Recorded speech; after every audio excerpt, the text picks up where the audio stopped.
साल फौज में नौकरी करी जी। और 31 दिसंबर 2024 को रिटायरमेंट लिया। उससे पहले गर्मी में एचएफ मतलब नहीं मानती, ये पूरी यहीं पे रहती है। एक एचएफ है मेरी पहले की है, वो भी हिपर है, वो भी मेरी यहीं पे है, और एक उधर एचएफ। सबसे बड़ी समस्या, और इसका मुझे लग रहा है निस्तारण अगर नहीं निकाला गया तो पशुपालकों को तो पशु को समस्या आएगी। तो अभी कौन सा फीड आपके फार्म पे चल रहा है जिससे कि आपके जानवर स्वस्थ भी हैं और बीमारियां कम हैं? सर मैं तो कृषि पालक न करे, ऊपर से भैया आपने पानी मिला दिया। अरे भाई मैं खुद उस चीज को फॉलो कर रहा, अपने भाई को मना कर रहा पानी नहीं मिलाना, मैं नहीं मिला रहा, शुद्ध दूध दे रहा हूँ, तुमको 60 रुपए माइंड है सर। कंपनी का नाम मैं नहीं लेना चाहूंगा। एक उसमें साल्ट है जिसका 100 ग्राम देना पड़ता है और दूसरा जो है वो 50 ग्राम देना पड़ता है, और एक डोज 25 रुपए का देने से वो पशु मेरा 25 रुपए। जर्सी तो मैं मित्र है मेरे सिकरारा में, उनके यहाँ से लेके आया था मैं जी। और इस समय 14 दिन हुआ, एक दिन पहले बच्चा दिए से 14 दिन हुआ है, और इसका लगभग में 13 से 14 लीटर दूध तैयार है। इसका रिकॉर्ड क्या है? नमस्कार सर, एक छोटा सा अपना परिचय बता दीजिए।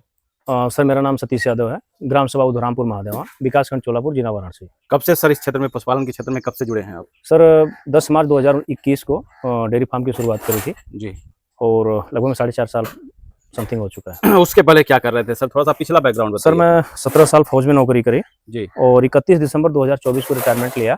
उससे पहले डेयरी फार्म भाई देखता था और आज भी मतलब भाई आता।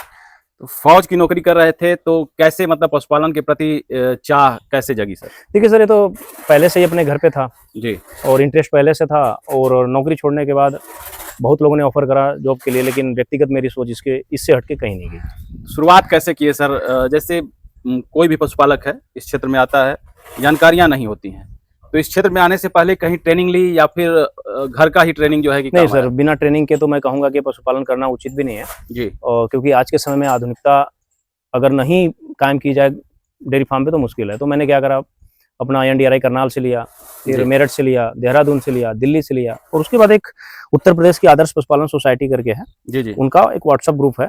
और ग्राउंड की बात करें तो सबसे ज्यादा मुझे नॉलेज उस एक व्हाट्सएप ग्रुप से मुझे सीखने को मिला। जी जी। तो ये जो सेट कंस्ट्रक्शन जो है आपका? जी सर। तो ये वाला जो नक्शा है, इस तरह का सेट कंस्ट्रक्शन कहीं आपने देखा था? सर देखिए, मैं तो आपका गुजरात, हरियाणा, राजस्थान और पंजाब जी और पश्चिमी यूपी, अगर इन 5 स्टेट को देखा जाए तो मैं 100 के ऊपर डेयरी विजिट किया। लेकिन ये सेट एक मैं गुरुजी मानता हूँ उनको, महक सिंह तरार जी, उनके दिशा निर्देश अनुसार मैंने ये सेट बनाया था। हालांकि जब ये सेट बन रहा था उस समय लोगों ने बोला इसकी चौड़ाई कम है, मतलब काफी समस्याएं आई, बहुत कुछ सुनने को मिला। लेकिन जब ये सेट बन के तैयार हुआ ना, तब समझ में आया कि यार इसमें तो 1 फीट और जमीन एक्स्ट्रा होगी। मतलब अब आपको समझ में आता है कि मैंने 1 फीट जमीन ज्यादा छोड़ी। बिल्कुल सर। कितनी लंबाई है सर? सर 90 फीट, 90 फीट लंबाई है जी। और चौड़ाई इसकी कितनी है? चौड़ाई 12 फीट है सर, जिसमें नाद खाने वाली खुरली जो होती है, खुरली नाली इंक्लूड है। मतलब देखा जाए तो यहाँ से लेके ये जो इसकी चरनी जो दिखाई दे रही है, यहाँ से लेके और नाली तक, उस बाउंड्री तक 12 फीट है जी। और ऊपर जो सर शेड लगाए हैं वो सर एक तरफ 8 फीट की हाइट है और एक तरफ 9 फीट की हाइट है। मतलब उधर से देखा जाए तो ऊंचाई मात्र 9 फीट है, इधर से 8 फीट है जी सर। और ये जो आपने सेट डाला है इस पे, इसकी लंबाई कितनी है सर? इस जो 3 सेट डाला है वो 16 फीट है। 16 फीट जी। मतलब आपने लगभग 4 फीट इधर बाहर निकाला है? जी जी बिल्कुल। क्या सोच के इसको बाहर निकाला? देखिए, पश्चिम का जो बारिश का फुहारा होता है थोड़ा अंदर जाता है, तो इसलिए इधर 4 फीट आगे करा है। तो मतलब आपने 4.5 साल लगभग इसमें इसको हो गया तैयार हुए और काम कर रहे हैं। किस मौसम में समस्याएं आती हैं जिससे आपको लगता है कि मैंने ये चूक कर दी, ये चीज हमें नहीं करना चाहिए? सर देखिए, मैं इस सेट से बहुत मतलब संतुष्ट हूँ, कोई मतलब इसमें गलत चीज नहीं है। कुछ लोगों ने कहा कि गर्मी में एचएफ मतलब नहीं मानती, ये पूरी यहीं पे रहती है। एक एचएफ है मेरी पहले की है, वो हिपर है, वो भी मेरी यहीं पे है, और एक उधर एचएफ है, वो भी यहीं पे है। कोई प्रॉब्लम नहीं है, नॉर्मल पंखे से काम चलता है। और इसका कारण क्या है सर, दोनों तरफ ओपन है और इधर एक बोरा लगा रखा मैंने, आप देखेंगे इस साइड पे जी जी, और इसके ऊपर पाइप का वो लिंकअप कर दिया है। बीच बीच में हर 1 फीट में मैंने इस पाइप को मैं छेद कर रखा। तो जब ये लू चलती है तो हम क्या करते हैं, इसको इसमें सुराख कर देते हैं। अब ये बूंद बूंद पानी गिरता है ना, तो यहाँ से और यहाँ तक जाने में टेम्परेचर नॉर्मली चेंज हो जाता है। और रही बात सेट की सर, तो ये 20 फीट 25 फीट ये तो भैया उसके पास है जो पैसे लगा के बना ले। इसी पे मैं बात करने वाला था। जैसे कि बहुत से लोग क्या करते हैं कि खूब हाई फाई सेट बना देते हैं, 20 से हाइट कर देते हैं 25 फीट, और 10 लाख 15 लाख 20 लाख 25 लाख इन्वेस्ट कर देते हैं सेट पे। आपने कितना इन्वेस्ट किया है सर? सर 3,90,000 टोटल लगे हैं, यहाँ से लेके वहां तक, मतलब नाली खुरली सब पूरा फाइनल। 90 फीट का सेट बनाने में? 90 नहीं सर, 40 फीट उधर और भी है, पुराना सेट वो भी इंक्लूड है। 130 फीट जी। कितना खर्च बताया आपने? 3,90,000। जब आपने सेट बनवाया क्या सोच के बनवाया, कितने जानवर रखेंगे? सर मेरा प्लान पहले से ही बड़े लेवल पे था, हालांकि मैंने शुरुआत अभी छोटे लेवल पे ही करी है। धीरे धीरे पशु छांटने हैं, कुछ अच्छे लाने हैं। तो अभी 10 लीटर 12 लीटर की भैंस है, 16 से 20 लीटर के बीच की 21 की गाय है। तो धीरे धीरे जो अपनी कटड़ी ब्रीडिंग पे आएंगी तो धीरे धीरे पशु बढ़ेंगे। और इसके बाद इधर प्लान है दूसरा सेट बनाने का, अगली बार बनाना पड़ेगा, ये सेट फुल हो गया है। अब देख रहे हैं सर, आप गाय भी रखे हैं, भैंस भी रखे हैं, शुरुआत किससे किए थे आप? सर मैं भैंस से किया था, जी। लेकिन अब धीरे धीरे जहां तक कुछ लोगों को मैंने अवॉइड करा, जैसे मैं तरार गुरुजी की बात करूं तो उन्होंने बहुत पहले मुझसे कहा था कि 60% अगर भैंस तो 40% आपकी गाय होनी चाहिए, और एक्चुअली में वो सही बात है। इसलिए उनका एक कैलकुलेशन करके उसी हिसाब से मैं गाय को बढ़ा रहा हूँ। मतलब 60 और 40 का अनुपात रखना चाहिए। बिल्कुल सर, अगर 6 भैंस है तो 4 गाय होनी चाहिए। जरूर डाल दें। उससे बिल्कुल। फायदे क्या होंगे सर? सर फायदे क्या है कि जैसे अभी मेरे पास 3 गाय है, जी 3 गाय से मेरा लगभग 45 लीटर मिल्क हो रहा, और बहुत हाई एल्डर भी नहीं है। जी जी ये 9 महीने ब्याह हो गए, 14 साढ़े 14 लीटर दूध है। जी एक मेरी घर के ही पर है, वो 16 लीटर दूध दे रही, 13 दिन ब्याह हुआ, जी और एक दे रही 12 लीटर। जी। तो ये सब मिला के 40 से 45 लीटर हो जा रहा, और 7 भैंस लग रही, उनका मिला के 45 लीटर नहीं हो रहा। तो शुरुआत सर जो भैंस से किए थे वो घर ही की भैंस थी या फिर कहीं बाहर से लाए? नहीं सर, बाहर की थी सारी। सारी बाहर से लेके जी। आए थे। चुनौतियां क्या क्या शुरुआती दौर में, जैसे कोई काम आदमी शुरू करता है तो कुछ ना कुछ समस्याएं जरूर आती हैं? सर देखिए, सबसे बड़ी समस्या डेयरी फार्म में रिपीट ब्रीडिंग की आ रही, जी सबसे बड़ी समस्या। और इसका मुझे लग रहा है निस्तारण अगर नहीं निकाला गया तो पशुपालकों को अपनी डेयरी बंद करनी पड़ेगी। वजह क्या होती है सर? देखिए सर, पहले तो आपका फीड जो है वो अच्छा हो, जी। अच्छी क्वालिटी हो। उसके बाद आपको अपने पशु को जब वो डिस्चार्ज देता है उस समय चेक करना है, भाई पारदर्शी डिस्चार्ज है या मटमैला है। मटमैला है तो अपने वेटनरी डॉक्टर से बात करिए, जी जी उनको बुलाइए और दवा डलवाइए। और यहाँ पे वेटनेरियन की भी गलती नहीं है। पशुपालक बोलता है भाई तू सीमेंट डाल दे, जी अब उस पशुपालक को ये नहीं पता कि आज अगर सीमेंट डाला तो अपने क्षेत्र में 90 दिन से पहले डॉक्टर चेक नहीं करते। जी अगर वो इन्फेक्शन निकला और 90 दिन अगर आप चेक करवाते हैं तो 90 दिन का कैलकुलेशन कर लीजिए। अगर एक दिन का अगर 150 रुपये भी एक्स्ट्रा खर्च पड़ा तो लगभग 15,000 रुपये आपके गए। बिल्कुल। और अगर उसको आपने 500 रुपए की दवा डलवा दी और 21 दिन बाद दोबारा हिट में आती है, तब आपने अगर एआई कराई, तो फिर वो डॉक्टर का भी बचाव है और आपका भी पशु कम से कम 2 महीना 10 दिन आप एडवांस हो जाएंगे।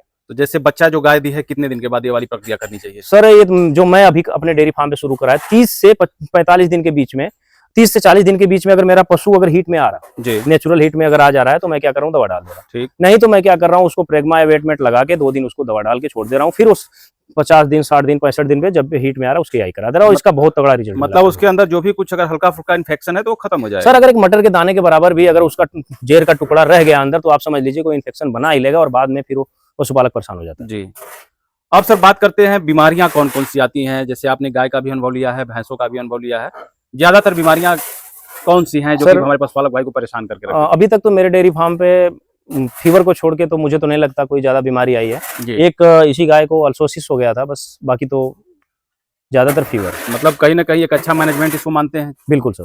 क्योंकि बहुत सी डेयरियां हम देखते हैं लोग, मतलब पशुपालक एक चिंतित रहता है हमेशा। अगर ज्यादा जानवर है, जितना ज्यादा जानवर उतनी बड़ी चिंता है।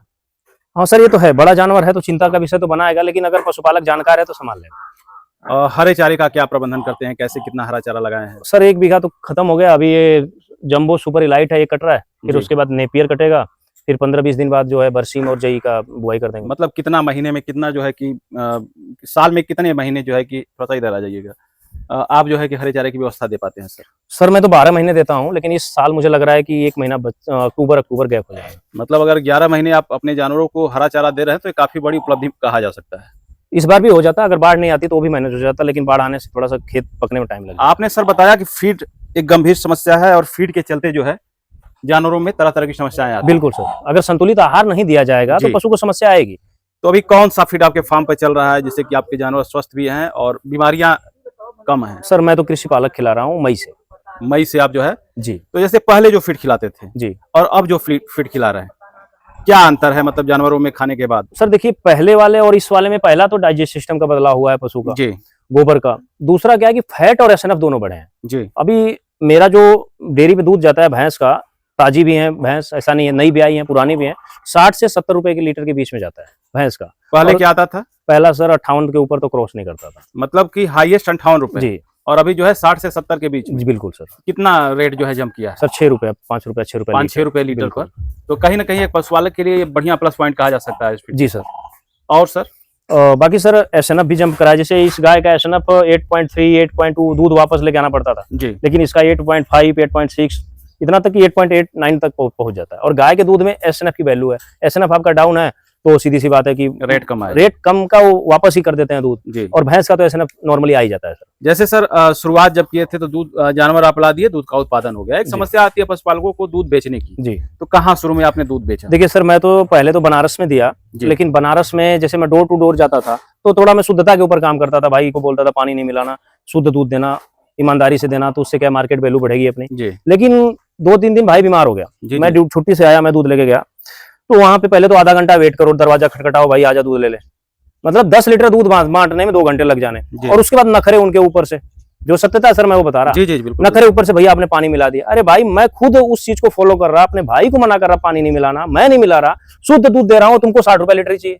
तो जब मुझे मंडी जाके, अरे डोर टू डोर जाके अगर मुझे 60 रुपए लीटर शुद्ध दूध बेचना है तो मैं 65 से 68 रुपए में यही डेयरी पे क्यों नहीं दूँ? बिल्कुल समय की बचत है और बिल्कुल रेट सर। भी ज्यादा मिल रहा है आपको। बिल्कुल।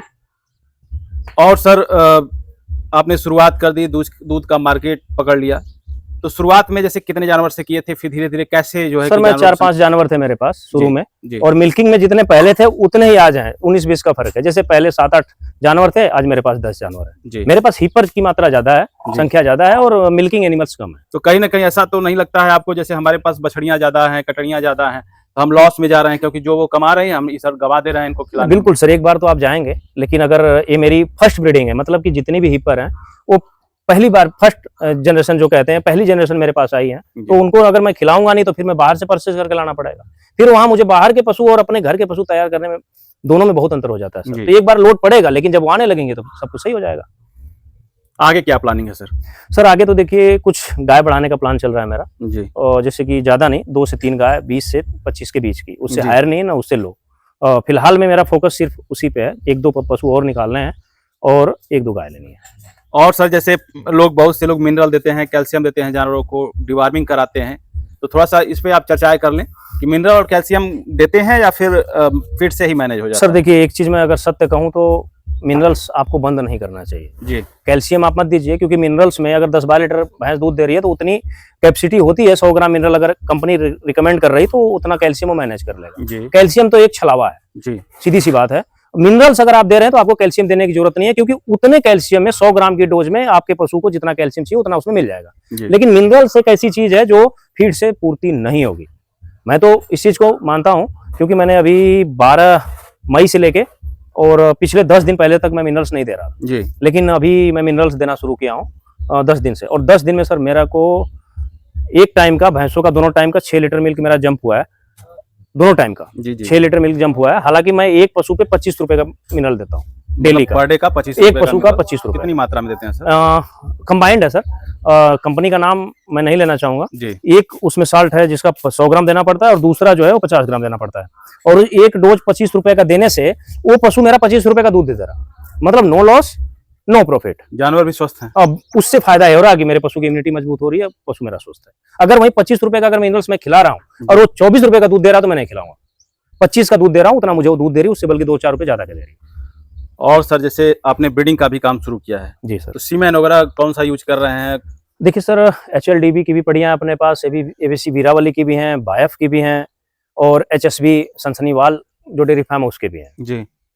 और हीपर है अपने पास, वो भी बायफ की हैं, और इसकी अमूल की भी हैं। तो अभी आपकी जो पड़िया या फिर आपकी बछिया जो आपने खुद अपने हाथों से तैयार किया है, वो बच्चा दे के माँ बनी है कि नहीं बनी? बिल्कुल सर, ये उधर से सेकंड है, वो बनी है और उसको बच्चा दे दी थी 8 महीने 11 दिन पे। थोड़ा सा चलेंगे सर हम उसके पास और थोड़ा सा उसके बारे में, ठीक आइए। आइए।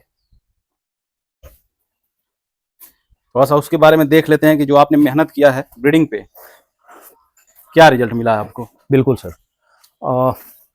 सर इसकी माँ 10-11 लीटर से ऊपर नहीं गई थी। ये हाँ, बछड़ी आपने खुद तैयार की? बिल्कुल सर। जी। इसकी माँ 10-11 लीटर के ऊपर नहीं गई थी। ये बायफ के बुल की है, मुझे उस बुल का नाम याद नहीं है। उसका लैक्टेशन मिल्क था 7000 कुछ लीटर जी लैक्टेशन मिल्क।